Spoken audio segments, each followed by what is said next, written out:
Olá, ouvintes do VetSmart. Sou Amanda Slovak, médica veterinária do time da VetSmart e da PetLove. E no episódio de hoje falaremos sobre os cuidados nutricionais com o gato sênior. Mas como a nutrição pode auxiliar nessa fase de vida? Como proporcionar uma maior qualidade de vida durante a senioridade? A alimentação é capaz de suprir as novas necessidades de um felino em idade avançada? Para responder essas e outras perguntas, estamos aqui hoje com a doutora Renata Camose, que é especialista em felinos.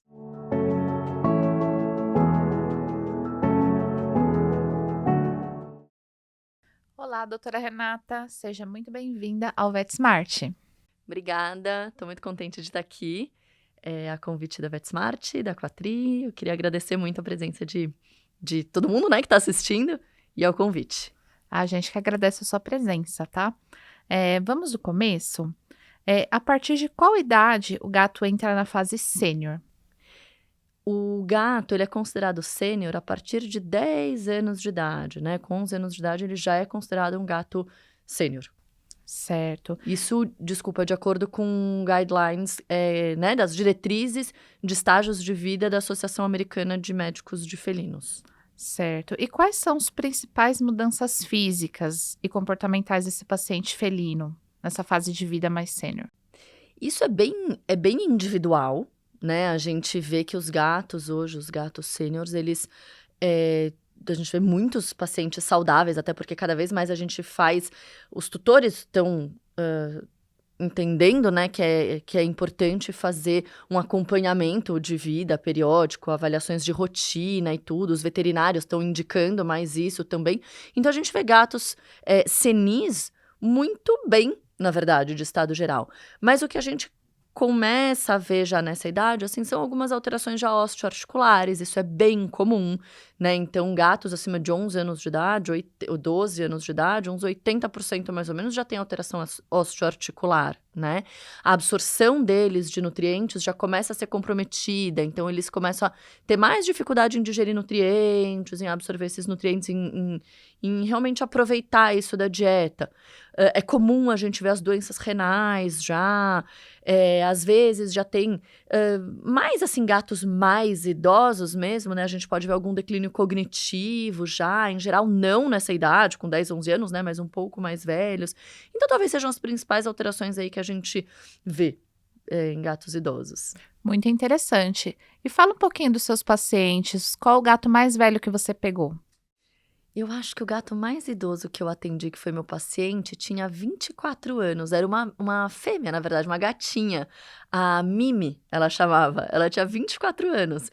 E eu lembro que foi bem curioso, assim, porque quando eu perguntei a idade, falou, tem 24 anos. Eu falei, mas 24?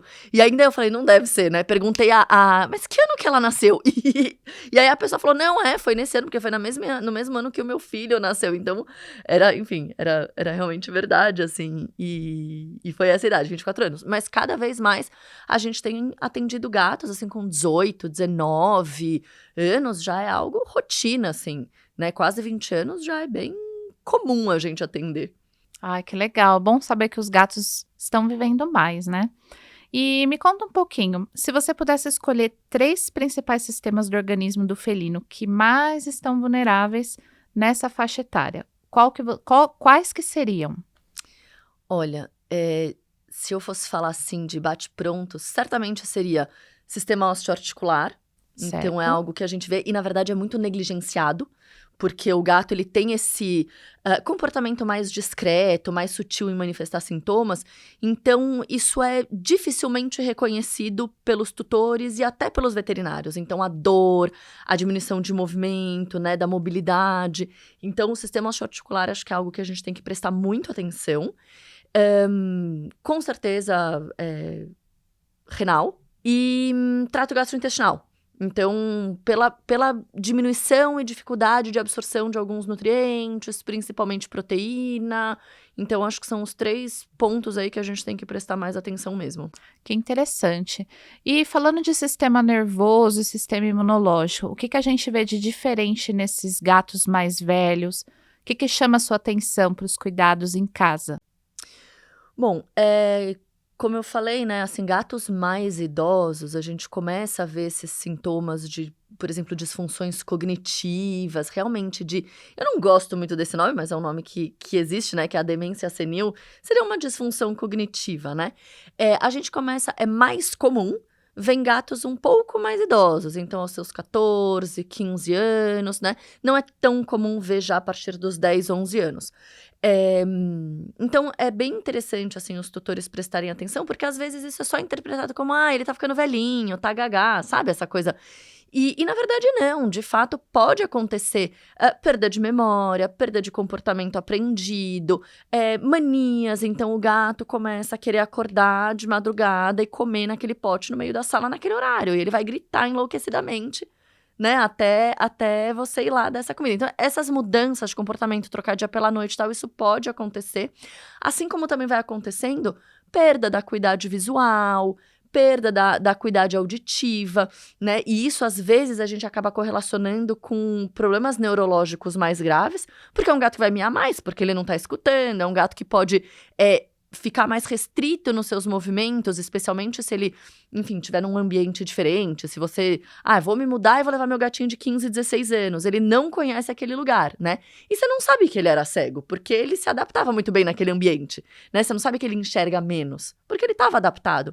Mas aí você se muda ou leva ele para algum lugar, ou reformou a casa, mudou a casa né, as coisas de lugar, e ele começa a demonstrar umas coisas de tromba nos lugares, ou ele não, né, começa a ficar menos ativo, porque se sente inseguro. Então, isso também a gente tem que prestar bastante atenção, né? De procurar manter as referências do paciente naquele ambiente, não fazer muitas mudanças ambientais.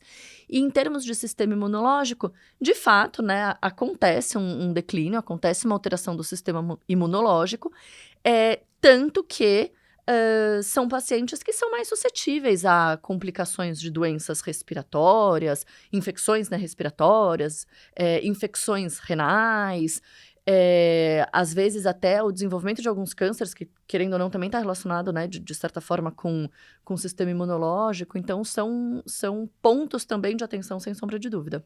Certo, muito obrigada, doutora, pelo esclarecimento.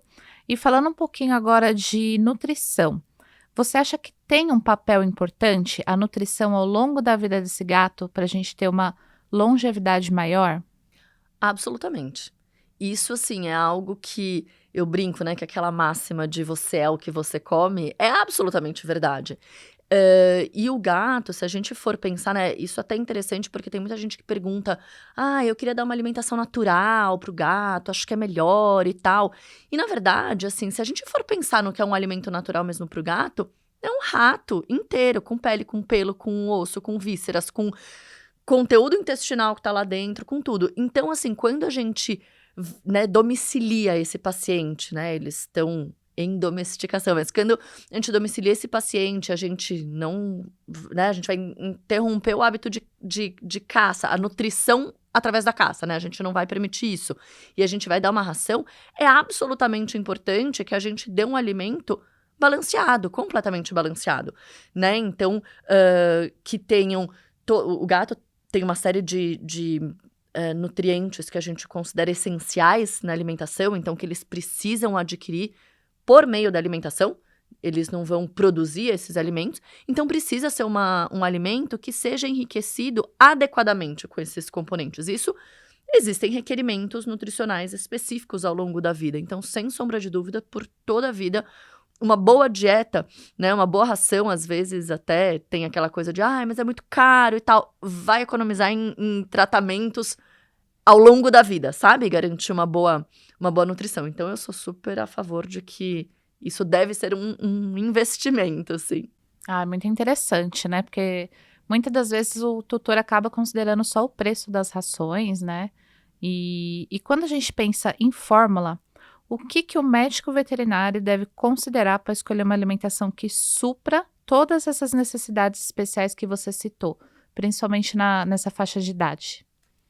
Bom, existem muitas particularidades nutricionais que a gente tem que considerar no paciente senil. Então, e até fazendo um link com o que a gente conversou, né, dos sistemas ali mais afetados. Então, é muito importante que o alimento tenha uma alta digestibilidade. Então, quando a gente fala de um alimento de uma alta digestibilidade, é que, falando muito rapidamente, assim, mas que muito do que a maior parte, uma porcentagem do que ele consuma, seja de fato absorvido e não chegue ao cólon. Então, se eu tô falando de, eu tenho 80% de digestibilidade de proteína, é porque daquela proteína que está no alimento, 20%, né, ele digeriu, ele absorveu 80% e 20% chegou ao cólon. Então, você ter uma proteína de alta digestibilidade, uma dieta com uma boa digestibilidade, isso é fundamental, porque o mecanismo de digestão, de absorção dessa proteína no gato, e o gato é carnívoro, então ele precisa de proteína, é comprometido. Então, avaliar a digestibilidade da ração é muito importante, né? Existe uma preocupação grande com, o paciente idoso normalmente já tem uma doença renal, então vamos restringir proteína. Isso é algo que a gente tem que tomar muito cuidado, né? Porque, de novo, o gato é carnívoro. Então, ele, por exemplo, ele não precisa consumir glicose e carboidrato, porque ele é totalmente capaz de produzir o que ele precisa. Mas ele vai produzir isso por meio da proteína, por exemplo, né? Ele vai fazer a gliconeogênese. Então, você precisa dar proteína, porque é fonte para ele, para até sintetizar outros nutrientes. Então, é muito importante que a gente não restrinja muito a proteína. Aí, claro, vem uma segunda questão. Puxa, então, mas e os gatos, né? Como eu estava falando, e os gatos renais, né? A gente vai poupar proteína nesses gatos? Ou pensando no fósforo, né? Por causa dos pacientes renais.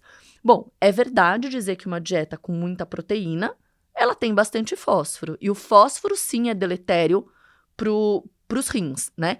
Então, normalmente, as rações para pacientes idosos, geriátricos, né, os senis, enfim, ela já tem uma concentração de fósforo mais reduzida. Só que uma coisa que eu presto muita atenção, assim, que eu vejo que, às vezes, os tutores também ficam preocupados com isso, porque eles leem e cada vez eles têm mais acesso à informação. E aí eles veem, nossa, olha, eu vou nessa dieta que tem mais fósforo do que nessa. E, na verdade, não adianta só a gente ver a porcentagem ali, a taxa de fósforo. A gente tem que entender qual que é a relação cálcio e fósforo dessa dieta, né? A gente tem que entender a digestibilidade. Tudo bem, eu quero restringir proteína. Mas, às vezes, você dá uma dieta que tem uma digestibilidade melhor, né? Isso vai impactar também no quanto esse paciente está absorvendo.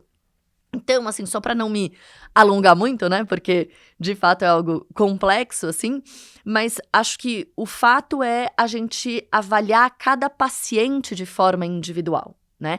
Então, vai ter aquele paciente idoso com doença renal em estágio 3 e 4, que você vai querer ter um aporte menor proteico, justamente para ele, né, produzir menos compostos nitrogenados, e aí faz sentido você pensar numa dieta com uma restrição proteica maior. Mas não é porque ele é renal, que ele tem uma doença renal, ou não é necessariamente porque ele é senil que você vai ter que falar, eu preciso dar menos proteína. Pelo contrário, né? Esses pacientes, eles têm uma maior propensão a perder massa muscular, tanto porque a absorção deles é menor, quanto porque muitas vezes eles ficam menos ativos por causa de dor osteoarticular, como eu falei, né? E aí eles acabam perdendo massa muscular por um processo natural de sarcopenia ou até pelo desuso. Então, a proteína, ela precisa ser dada, né? A gente não tem que pensar em restringir. Então, o que eu acho interessante das dietas renais é que elas fazem bem esse balanço, né? Elas fazem bem esse balanço de ter uma proteína que é necessária, mas que ela tem uma digestibilidade boa, porque a absorção tá diferente, tem um nível controlado de fósforo. Normalmente elas visam um pH bacana, porque são gatos que tendem a ter um pH mais ácido, né? Como já começar a acidificar o pH. Então, tudo isso é preciso ser visto na dieta e considerado. Mas não dá pra gente colocar os gatos como, os gatos velhinhos, sabe? Né? Claro, se for um paciente saudável né? Claro que a gente vai dar uma dieta para gatos idosos. Mas a gente tem que entender aquele paciente especificamente. Que comorbidade ele tem, que doença ele tem. Porque às vezes até uma dieta de gato idoso, ela pode ser indicada para um gato mais jovem, por exemplo. Porque ela pode, se você souber entender o que ela né, tá te proporcionando ali, qual que é o perfil nutricional dela. Então, acho que me alonguei, né? Falei, mas são acho que esses pontos que eu gosto de prestar atenção. Mas é legal, muito legal, né? A gente está obtendo conhecimento com esse bate-papo aqui. Muito obrigada por responder.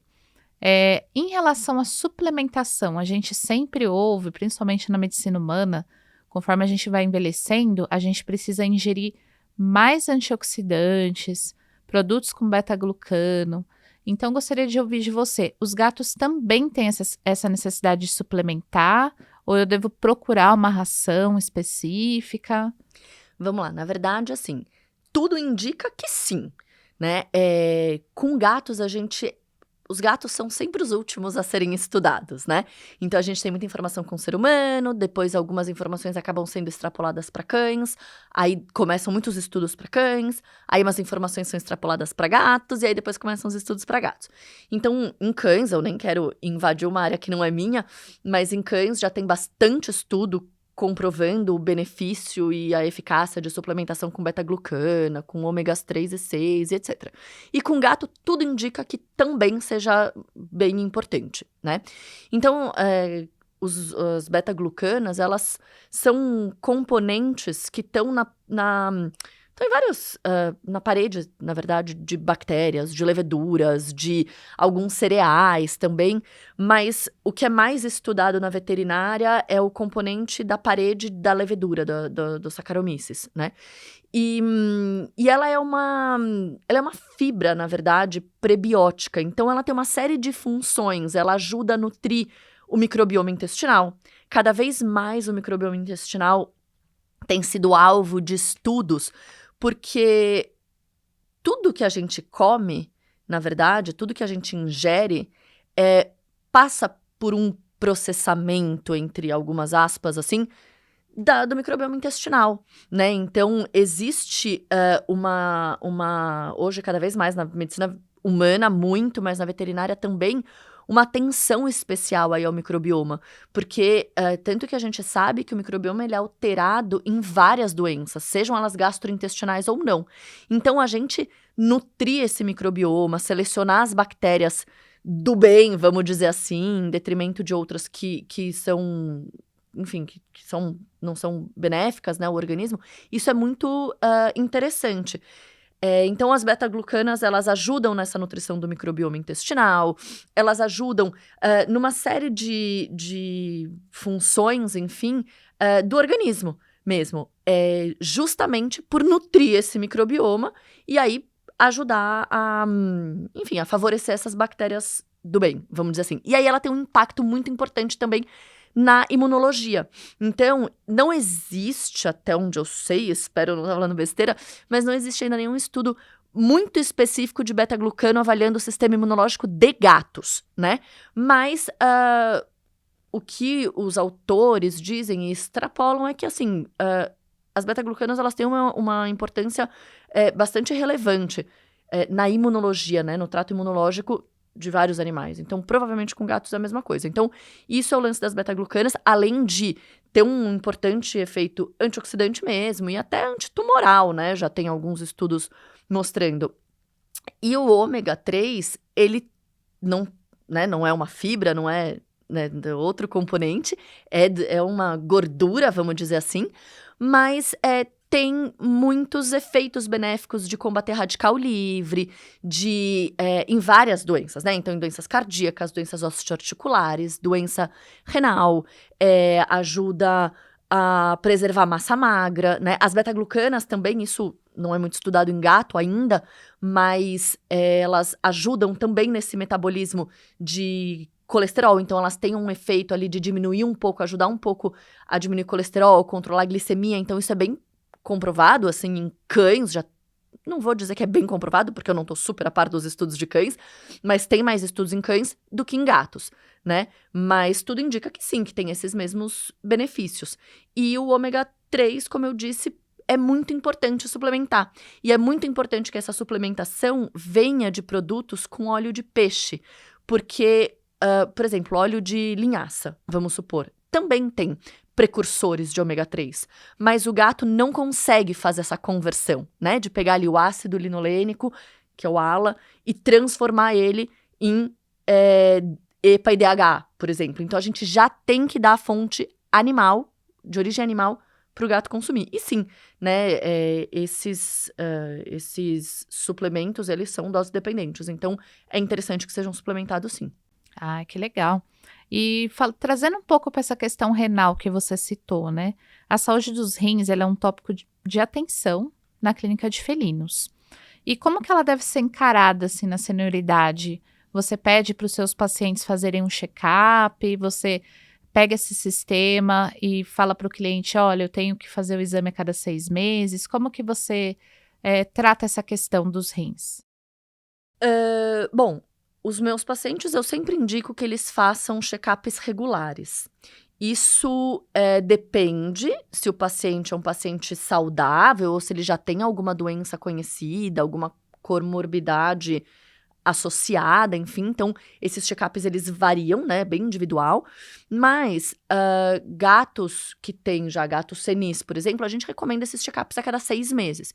Então, sim, é importante ficar de olho porque algumas condições são silenciosas. Então, por exemplo, a doença renal em estágio inicial, estágios 1 e 2, elas podem passar tranquilamente despercebidas pelo tutor. O gato, ele tende a ser mais sintomático a partir do estágio 3, do estágio 4 de doença renal.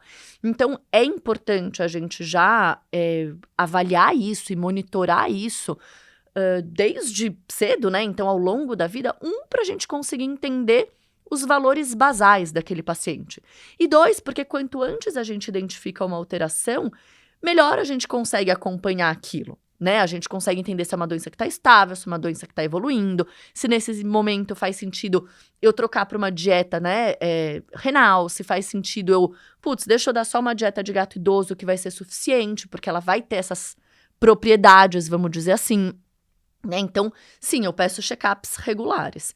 Se é um paciente idoso saudável, a cada 6 meses. Mas quando eu já sei que tem doença renal, depende muito do estágio de doença renal. Pode ser próximo, como a cada semana ou 2 semanas, pode ser a cada 2 meses, a cada 3, 6, então é bem individual. É bem individual, né? Interessante. E os gatos, eles já têm uma tendência intrínseca, né, da espécie para esses problemas renais, né? A gente vê muito gato jovem tendo insuficiência renal aguda, aí os gatos mais velhos já desenvolvem a doença renal crônica. E quais os pontos de atenção que a gente pode ter ao longo da vida desse gato para que na senioridade a gente possa chegar com rins saudáveis? Bom, é muito difícil a gente falar em prevenir, né, a doença renal. Acho que tem como a gente postergar a evolução, retardar a evolução. Mas, com certeza, o aumento da ingestão hídrica é absolutamente importante. Então, o gato já é um animal que tem uma insensibilidade à sede, né, por assim dizer. E aí a gente ainda oferece potes de água, normalmente aqueles bonitinhos, pequenininhos, que a gente vê, ai, que o gatinho é fofo.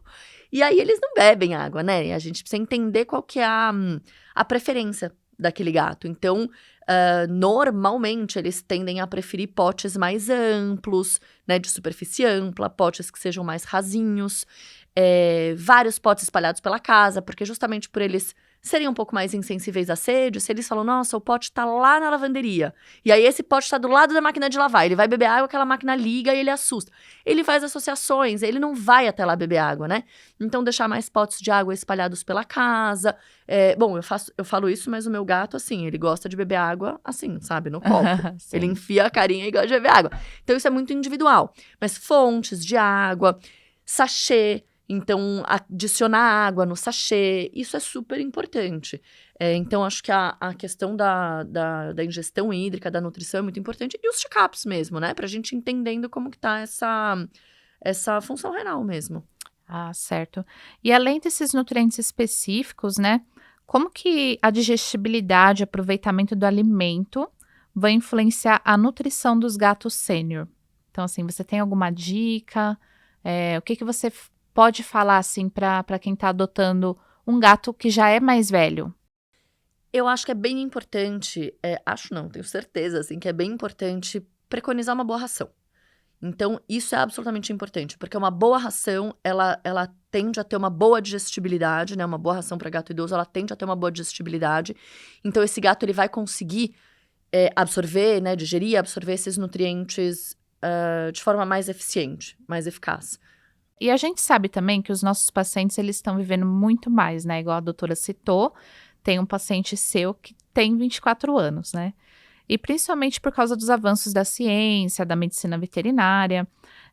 Mas existe alguma tendência emergente na nutrição para gatos que você acredita que seja especialmente promissora? Alguma evolução de tecnologia para os alimentos? Eu acho que, na verdade, cada vez mais a ciência vai mostrando pequenos detalhes que vão fazendo diferença, né? Então, propiciar a fonte do nutriente adequada, como eu falei, né? Então, não adianta a ração dizer, ai, olha, tem suplementação de EPA, de DHA e tal, e você falar, puxa, mas qual que é a fonte disso? Ah, é de origem vegetal. Não vai funcionar pro gato, né? Ai, olha quanta proteína que tem, mas da onde vem essa proteína? Né? É de origem animal, não é? Pro gato faz diferença essas coisas. Em termos, assim, de tecnologia promissora, eu acho que é cada vez mesmo tornar essa dieta o mais próximo, à medida do possível, do alimento natural do gato. Então, que ela tenha níveis maiores de umidade, que ela tenha concentrações proteicas mais similares ao que é o natural para o gato, né? Que ela seja mais próximo do alimento natural mesmo, ou que a forma de extração dos nutrientes se assemelhe a como ele faz na natureza, né? Então, acho que talvez por aí. Ah, Mas é uma pergunta capciosa. É uma pergunta difícil.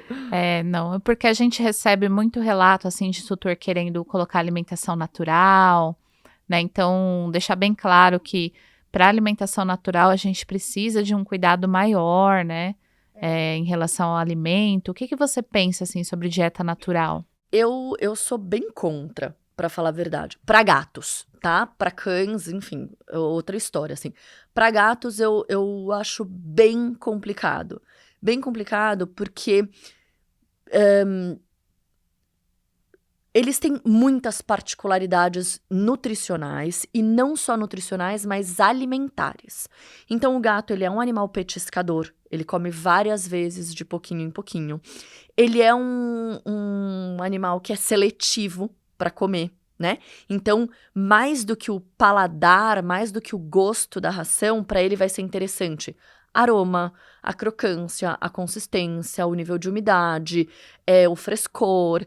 Então, tudo isso vai ser muito mais atrativo para ele, né? Além disso, ele vai selecionar o que ele quer comer. Então, se você quiser, eu vou cozinhar e eu vou balancear. Dá para balancear um alimento, né, cozido, feito em casa para um gato? Dá, claro que dá.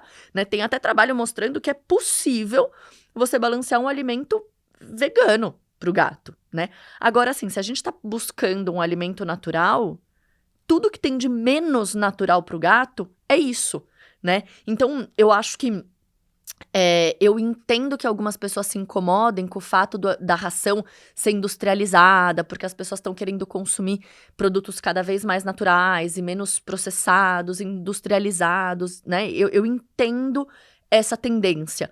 Mas achar que a comida feita em casa vai ser natural para o gato não vai ser natural, né? Primeiro que, assim, é uma ciência quase matemática balancear isso pro gato.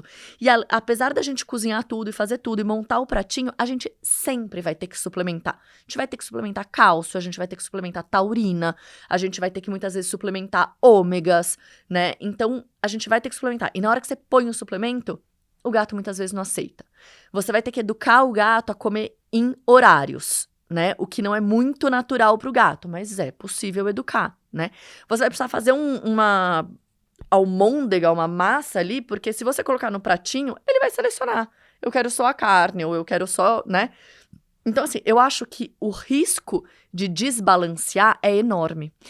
E além disso, né, a gente sabe que existem algumas empresas já produzindo. Putz, assim, precisa ser uma empresa muito correta, muito idônea para você ter certeza de que o que está sendo dito no rótulo realmente está no alimento.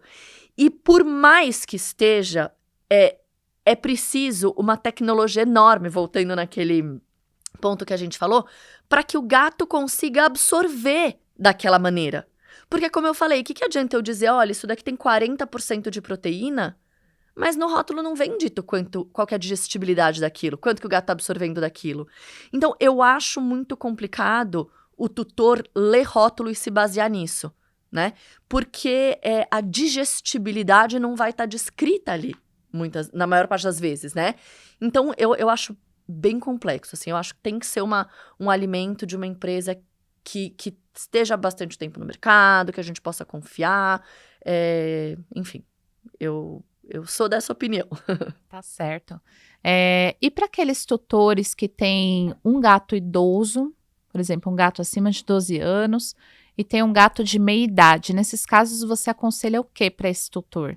Os dois vão comer a ração sênior? É o melhor para eles? É sempre um desafio. Quando tem mais de um gato na casa, é sempre um desafio. E aí eu acho que o que a gente tem que tentar fazer é achar um meio termo, né? Ou talvez preconizar o gato que tem uma condição mais ameaçadora, por exemplo. Às vezes a gente tem um paciente obeso e um paciente em doença renal estágio 4, e as dietas são muito diferentes, por exemplo. Mas nessa situação, eu tenho gatos saudáveis, um é idoso e o outro é um adulto de meia idade, eu aconselho a ração para gatos idosos. O gato de meia idade, ele não vai ter nenhum prejuízo e o idoso vai se beneficiar. Então, nessa situação, com certeza, eu indicaria uma ração para gatos idosos. Ah, interessante. Então é muito bom a gente prestar atenção nas fases de vida do gato, né? Então, se eu tenho gato filhote em casa, é necessário eu dar o alimento para gato filhote, né? Sim. Na fase adulta, se tiver um gato adulto e um sênior, preconizar aquele que tem mais necessidades, né? No caso, o gato sênior. E em relação à comida úmida, tem essa diferenciação também? O que você geralmente aconselha? A comida úmida é bem importante, educar o gato, ensinar para o gato que aquilo é uma comida. E eu falo isso porque tem ainda um tabu de que comida úmida é porcaria, né? Então as pessoas falam, é aquela comida, o sair à noite no final de semana é a comidinha úmida do gato, sabe?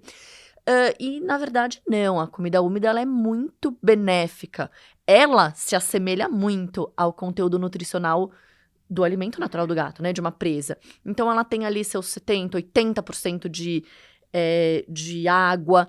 Da matéria seca, 70%, 80% é proteína, né? Então isso é muito similar ao alimento natural do gato mesmo. Só que o que acontece é que, como eu estava dizendo anteriormente, para o gato aceitar um alimento, mais do que o paladar, tem outros componentes envolvidos. E se ele não foi introduzido ao alimento úmido desde cedo, acontece de ter gatos que chegam à senioridade, não conhecem bem esse alimento e quando você vai oferecer, ele não gosta, ele não aceita, ele enterra, ele cava, ele não quer comer aquilo, né? Então, eu acho que é importante apresentar esses diferentes tipos de alimento para o gato. Isso não quer dizer ficar variando muito sabores e marcas e etc, né? É legal preconizar um alimento mais monótono, mas apresentar o seco e o úmido.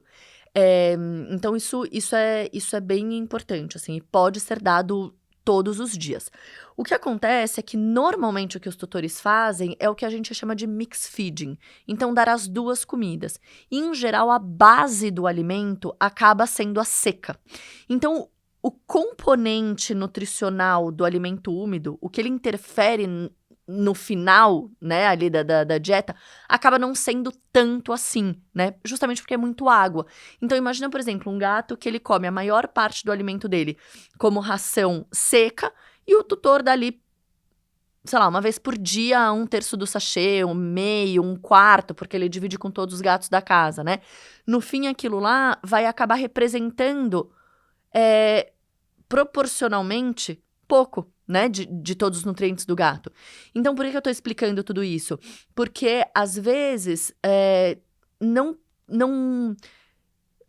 Eu quero ter muito cuidado com isso que eu vou dizer, né? Não quero dizer que a gente pode dar qualquer ração úmida pro gato, não é isso. Mas no final do dia, isso vai ter um peso menor. Então, eu prefiro que o tutor dê todos os dias um alimento úmido que para ele seja acessível, né? Do que ele fale, nossa, eu quero dar esse alimento que é o top de linha, custa R$20 por dia, mas eu não consigo dar, entendeu? Então, eu acho que é papel do veterinário entender e balancear isso, de forma a acrescentar o alimento úmido todos os dias pro gato, e também respeitando essa condição financeira do tutor, né? Agora, vamos supor, lógico, um gato que come só o alimento úmido, talvez a gente precise pensar em outros pontos. Por exemplo, aquele alimento úmido, ele é uma ração completa? Ou ele ou ele não é considerado um alimento completo, balanceado, ele é um petisco, né? Isso tem que ser balanceado. Aquela proteína, ela tem uma boa digestibilidade? Não tem? Aí a gente vai analisar aquilo pensando que aquilo é o alimento completo do gato. Tá certo, doutora. Muito obrigada, viu, pelo bate-papo. Foi ótimo obter aqui a sua companhia, o seu conhecimento, compreender as necessidades dos gatos, né? Especialmente durante essa fase sênior, que é crucial. E essa fase, ela requer uma atenção muito grande, né, dos tutores e também do veterinário, né, pelo que a gente conversou aqui. Então, assim, eles vão desenvolver uma melhor qualidade de vida. A gente pode, né, ter os gatos aí chegando a 20 anos, 22 anos, 24 anos, igual a sua paciente que você comentou. E esse episódio, ele tem o patrocínio da Quatri Supreme Gato Sênior, tá? Então, todas as informações técnicas do produto vão estar disponíveis nas páginas dos produtos da VetSmart. E é só acessar e conferir. Eu queria te agradecer muito pela conversa. Queria agradecer mais uma vez o convite da VetSmart, da Quatri. E se alguém tiver alguma dúvida, quiser me procurar, eu tô no @RenataCamozzi, com 2 Es, né? CAMOZZI, _felinos. Então, se vocês tiverem dúvidas, quiserem me perguntar, tô por lá também. Não perca a oportunidade de participar da comunidade VetSmart, a maior e mais completa comunidade de medicina veterinária do Brasil. Lá você pode interagir com colegas, além de compartilhar materiais de estudo, casos clínicos, experiências e ainda tirar dúvidas gerais sobre diferentes temas. Basta acessar o site comunidade.vetsmart.com.br.